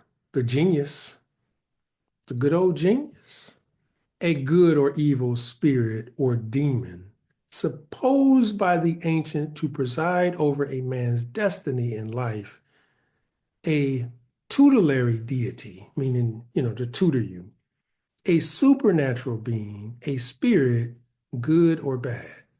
Now, I want you to just, for the sake of entertaining your teacher for the day, entertain me. This tutelary deity that presided over the destiny of a man's life was the same deity that you had to put those candles on and blow out and make a wish. Who you think you were making that wish to? You think you was making a wish to God? You think the heavenly realm in Hashem, you were making a wish to him? Nah. You was making a wish to that troop and that number and that genius. Well, let's see if that's correct. So in Isaiah chapter 65 and verse 11, it says a table. Okay, we see the word here, just for my studenting here. We see that it's that table right here. Okay. All right. Everybody see the table? That's the table right there. All right. We talked about that troop. You see the troop right there, 1408, and we had the word Gad. That troop right there, Gad. Let's learn about Gad. Bear with me. Pray for me. Let's learn about Gad. Gad, god of fortune, a Babylonian deity. God of fortune. You furnished a table for the god of fortune. That's where birthday celebrations come from. The god of fortune. That's why you was blowing out them candles, making a wish, getting spanked. Birthday licks, presents. That's where it comes from. That's literally where it comes from. The god of fortune. And what type of deity? Have the nations changed their gods, which are yet no gods? It was a Babylonian deity. Let's go a little further. This is the Interpreter's Dictionary of the Bible. I love this book. Section G, Gad, deity. A deity of genius or good luck worshipped by Jewish apostates. Apostates.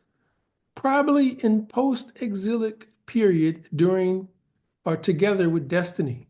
Many, Isaiah 65 and 11. The nature of the deity is clear from the Aramaic Greek bilingual inscription in the Palmyra, where he is identified with fortune. His coat was particularly popular in Oran. The reference in Isaiah may be connected with Edomite or Arab penetration of Palestine after the exile. So this deity was about good luck, fortune, and the genius. So we went to the genius earlier. And people were furnishing a table for that genius. Fate. So in that same Isaiah, we see the word troop. Okay. And the word troop in there is fate or fortune. A god of fate who the Jews worship at Babylonia. Many. And let's see what many is known as. According to the Interpreter's Dictionary of the Bible, section M, many with Gad, a deity of genius or of good luck, worshipped by Jewish apostates, probably in post-exilic period. Manat is known as the Quran, Surah 53 and 20, as a deity worship in Arabia before Islam. The name is found possibly in plural form in the Nabatean inscriptions of the Hejaz. The Arab Association is interested in the view of Edomite and Arab penetration in Palestine. So the troop in the table was the god of fortune and the god of luck and the genius. Was this the same genius that Otho, when we read in Tacitus, when he went to go pray and determine whether he should go to war or not? I'm saying that all of this is associated with this god of luck, and we're just going to keep digging and see. So in Deuteronomy chapter 31, it says, and Yah said unto Moses, behold, you will rest with your fathers at your fathers, and this people will rise up and play the harlot with the gods of the foreigners of the land, where they go to be among them, and they will forsake and break my covenant, which I made with them. Then my anger shall be aroused against them in that day, and I will forsake them, and I will hide my face from them. And many evils and troubles shall befall them, and they will say in that day, have not all these evils come upon us, because our God is not among us, and I will surely hide my face in that day, because of all the evil that they have done, in that they have turned to other gods. The god of fortune, the god of fate, the god of genius, the table, the troop. History points out that this is where birthdays were connected with. The genius. Additional historical analysis. I'm going to look at this book in this additional historical analysis. And we're going to start with from pagan Rome to the Byzantium, right? A history of private life. So let me pull the history of private life up. Okay.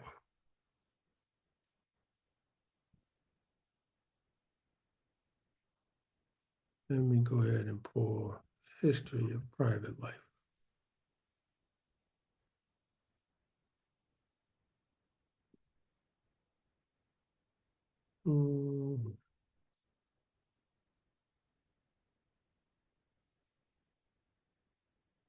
Here we can go ahead and pull up the history of private life. Okay, this is in a book called The History of Private Life. I showed the image on the screen. There are quite a few highlights in here. For the sake of time, I won't read them all, but notice here, festival and religion.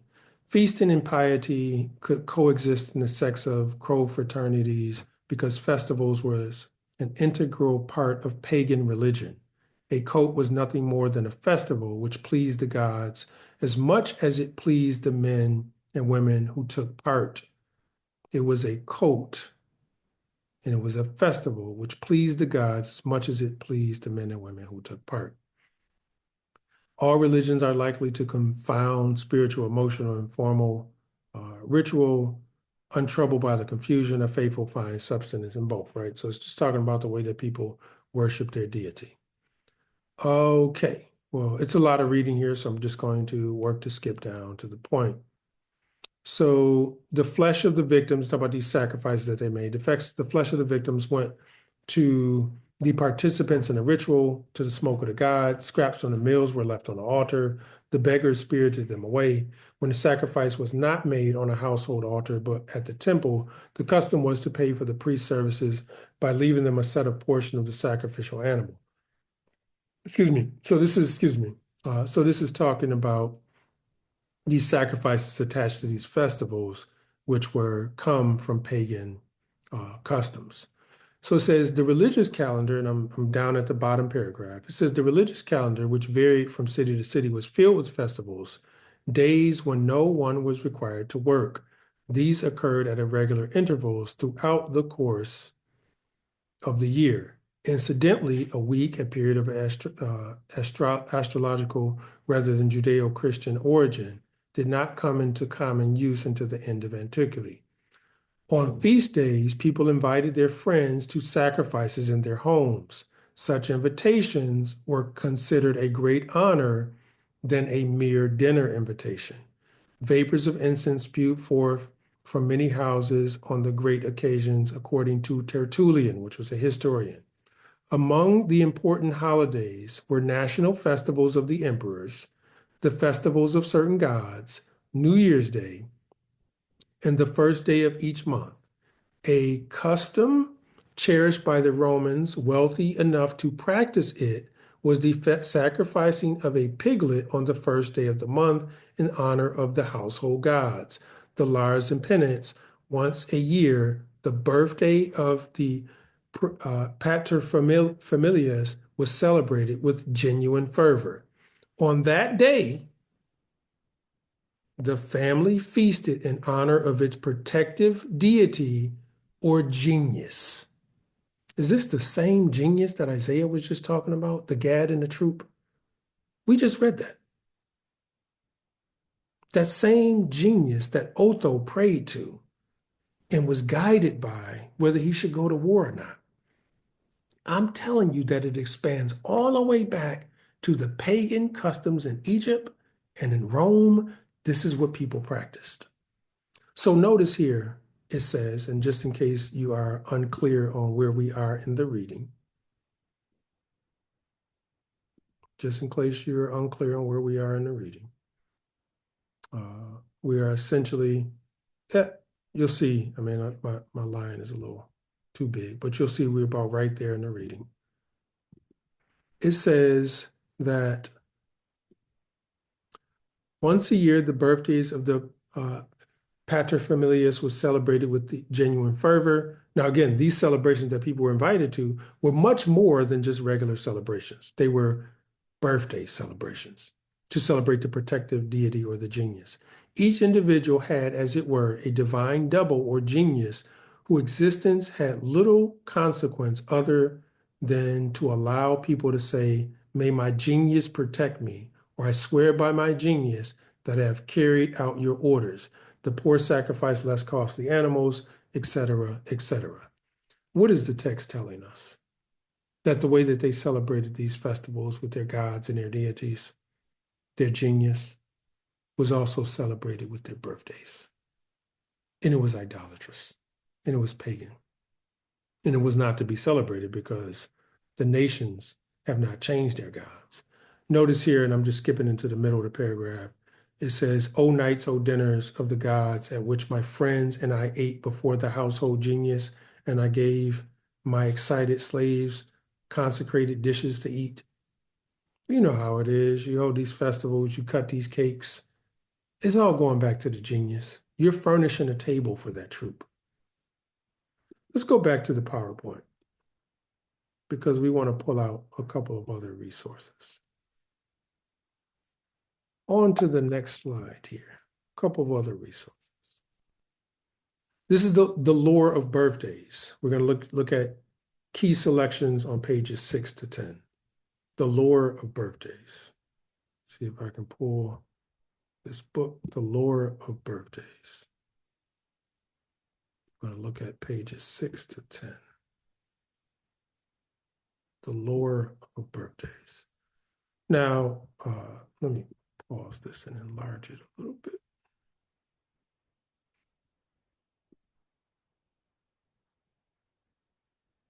There we go. Hopefully it stays enlarged. Okay. This is under a book called The Lore of Birthdays. We're going to focus on page, didn't show on the screen. The Lore of Birthdays. We're going to look at pages 6 to 10. Oh, that's the private life. No wonder that didn't pull up. We're going to look at the lore of birthdays.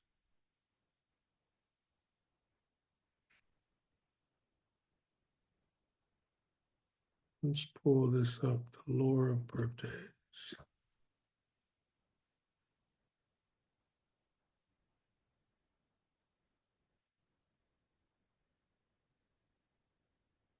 Let's see here.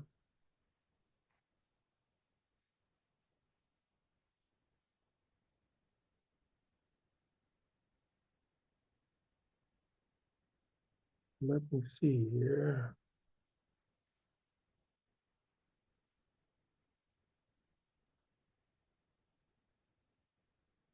Okay, maybe that's not the right one. Well, we'll pull this up momentarily. The lore of birthdays. Oh, here it is. It's kind of hiding from me on the screen here.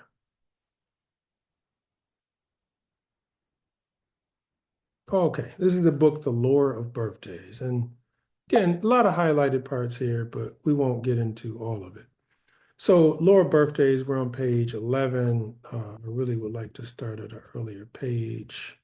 A lot of highlighted portions. I won't be able to get into every aspect of it. But here it says, Plutarch tells of another Egyptian birthday party, the great feast which Cleopatra gave in honor of Antony's birthday. Again, these are all pagans, right? These aren't anybody who had any fidelity to the Bible that was celebrating a birthday. So we'll skip on. So we know that the context of this is talking about the birthdays from these ancient nations. So you're seeing birthdays in ancient times. I'll pull this up just because it's not something we should skip over. It says, men have been remembering and celebrating the day of their birth since ancient times, ever since they had a calendar by which to record dates. The Egyptian and Babylonian records were kept of the births of children of royalty and important personages, though it is unlikely that the lower classes had any a notion of their birthday dates. However, the commoners were aware of birthdays, for they frequently shared in royal festivals on that day, kings and nobles have given gave feasts to their entire households. Often, too, they declared the armistice if they were going to fight, if there was a fight going on, as there usually was, and prisoners were frequently released from their dungeons. Then it goes into the pharaohs. So they would declare if they were going to fight, just like Otho did with the genius. So let's skip down just a little bit more. Here, talking about birthdays again, according to Herodotus, the Greeks took over the ideal of birthday celebrations from the Egyptians. However, they might also have acquired the custom from in contact with the Persians, and again, Herodotus, historian, tells us that all the days of the year, the one that the Persians celebrate most is their birthdays. The Persians celebrated the birthdays, and they celebrate that most. Now, do you see Hebrews, Jews, any patriarchs doing this? This was, have the nations changed their gods, which are yet no gods? This was all pagan. So here it says Persian nobles gave great feast on this day, usually barbecues with long trestle tables set up at the doors, an ox and a camel, etc., etc. I won't go into all of the foods that they ate. At the bottom paragraph on your left-hand side, it says, among the early Greeks, it was the birthdays of the gods which were important, not those of men. The birthdays of the deities were celebrated on special days each month, so that they had 12 birthdays a year rather than only one, a custom which the modern child would undoubtedly approve. So children, because they've been taught these ways, is that the kids would love that their birthday was celebrated every month. For example, Athena, Eris, and Saturn were born on the third of the month, so the third day of each month was sacred to these gods, since these three were stern and solemn gods. The third was considered to be an unlucky day. Aphrodite or Aphrodite, Hermes is where people get to, oh, I'm getting an Hermes purse. Deity, Greek god, I mean, just as bad as driving a Mazda or any other car. So you can't go too far with that. But the birthdays is what I'm concentrating on. But here, Heracles, were born on the fourth day. Since they were busy gods, there was an ancient superstition that anyone born on the fourth day of the month was slated to have a strenuous life of hard work. Again, pagan practices. Says, notice here, I'm in 8 and I'm reading just about, we're going to be 8, on page 8. So I'm on page 8 right here. And I'm reading in this column now, if you're following along. But I'm starting at this column here, okay? So it says, the Greeks believed that everyone had a protective spirit or daemon. Why are they mentioning this in the context of birthdays? Because this is what Isaiah was talking about, furnishing a table for that troop. Gad, fortune, praying, wishing, that all has to do with these spirits, devils, and birthdays. So the Greeks believed that everyone had a protective spirit or daemon who attended his birth and watched over him in his life. The spirit had a mystic relation with the god on whose birthday the individual was born. Now, do you remember when Josephus said, that's not even our custom? That's not even our custom to celebrate birthdays. Notice here, the Romans, and I'm reading about right here, so you can follow along. The Romans also subscribed to this idea. They called the spirit the genius. This notion was carried down in human belief and is reflected in the guardian angel and fairy godmother and patron saint to be discussed later. Again, we can go through all of it. You can get the book, The Lore of Birthdays. It all can stem from pagan idolatry. That's where it stems from. Let me see if I can go just a couple other pieces. We read this earlier in the book, the Gentilia. It says, and I'll just kind of pull up an excerpt. Other times it might have been a family dinner, including the relatives and household slaves. The Greek called the festivities for their living gentilia. We read that in the Interpreter's Dictionary of the Bible.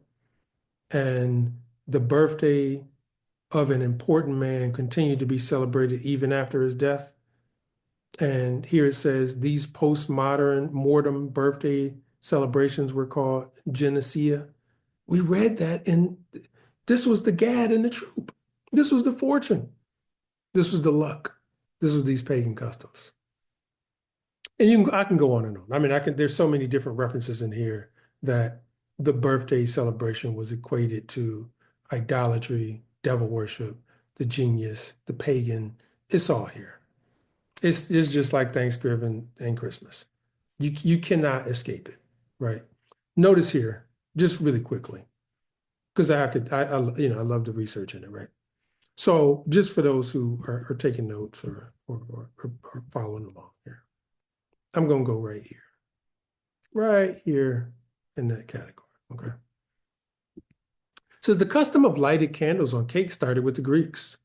Philochonius records that on the sixth day of each month, a birthday of Artemis, goddess of the moon and the hunt, honey cakes round about the moon and lit with tapers were placed on the temple altars with the goddess. We could find no accounts of birthday candles, however, we could find no accounts of birthday candles, however, between the days of the Greek moon worshippers and the German Kinterfest, right? And again, we can go on and on with the different references there. But if you would like to learn more about that, that is under a book called The Lore of Birthdays. Let's go on. We got a few more pieces that we'll go to. Yeah, a few more. We should be done relatively soon. We looked at the lore of birthdays. Origen. Origen was a philosopher, a writer, believer in the Bible during the early days. And I want to go to Origen, and I want to pull up 478, page 478 in Origen's writings. Let me see if this is it.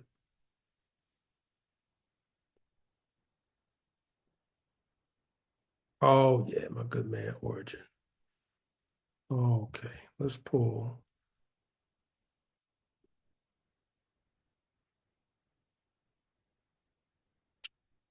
Let's pull this first century believer up. Again, I mean, you could say,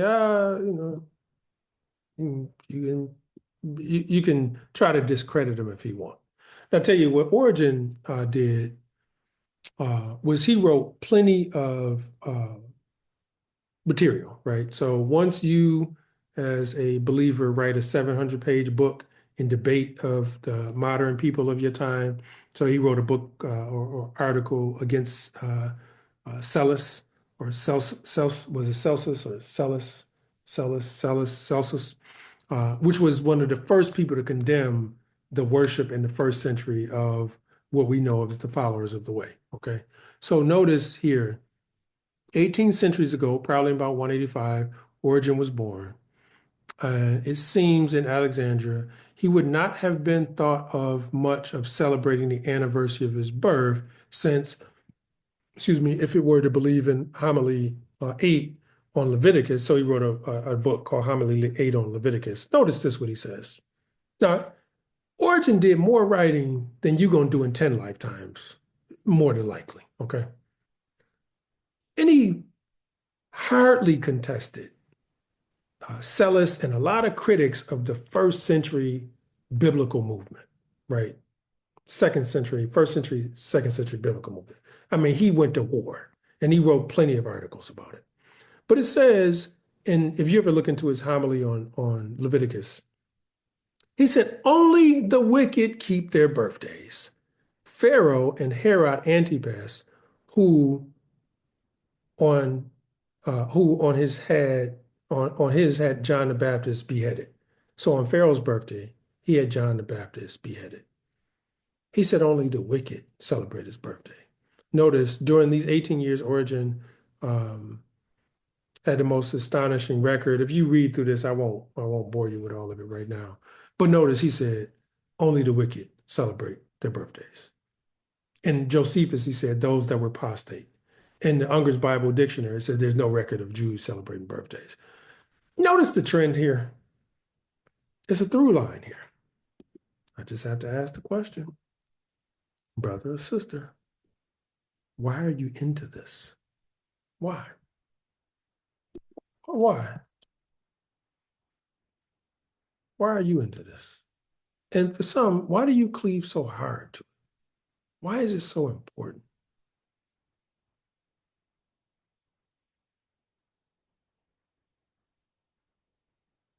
Let me see. Now, this is actually from uh, Origen's book Against Sellus. I'm going to see if I can find this right quick. See if I can find this Against Sellus piece.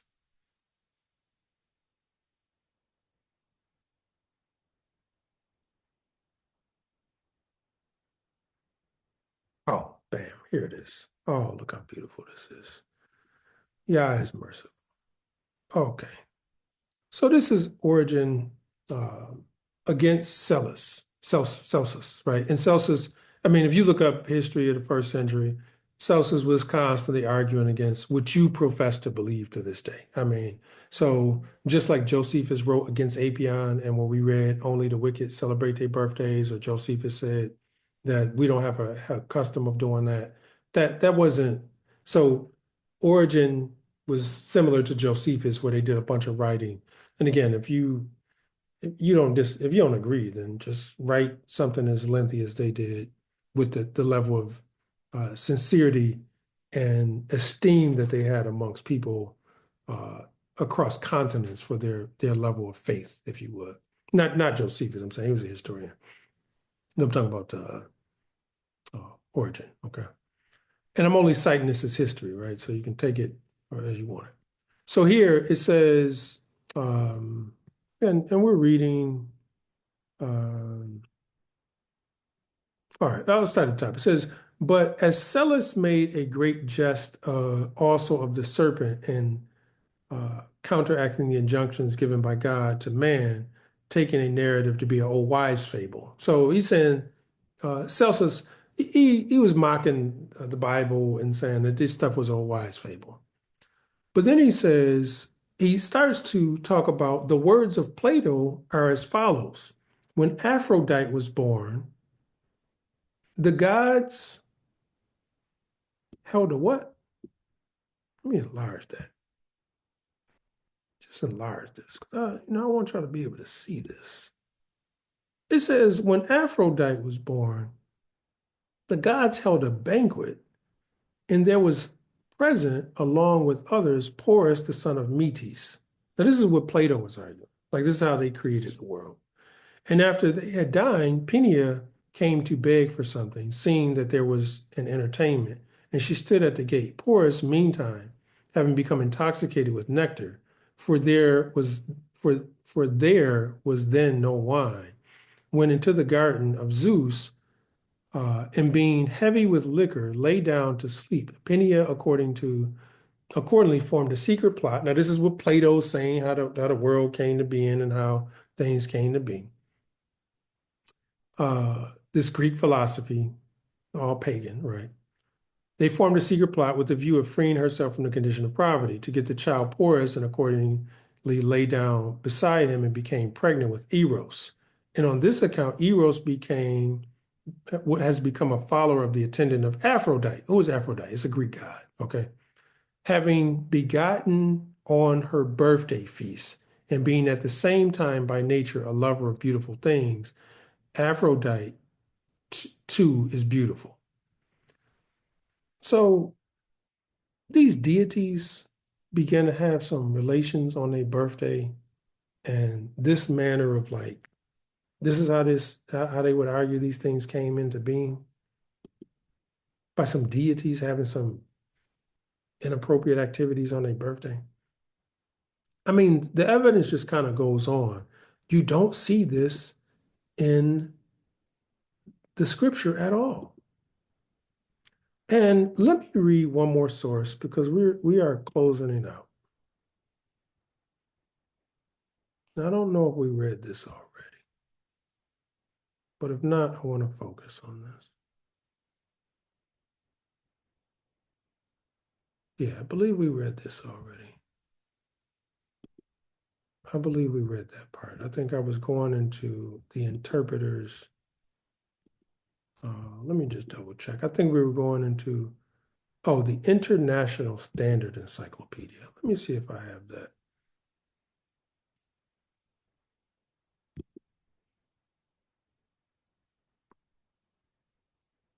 Oh, it looks like we read that.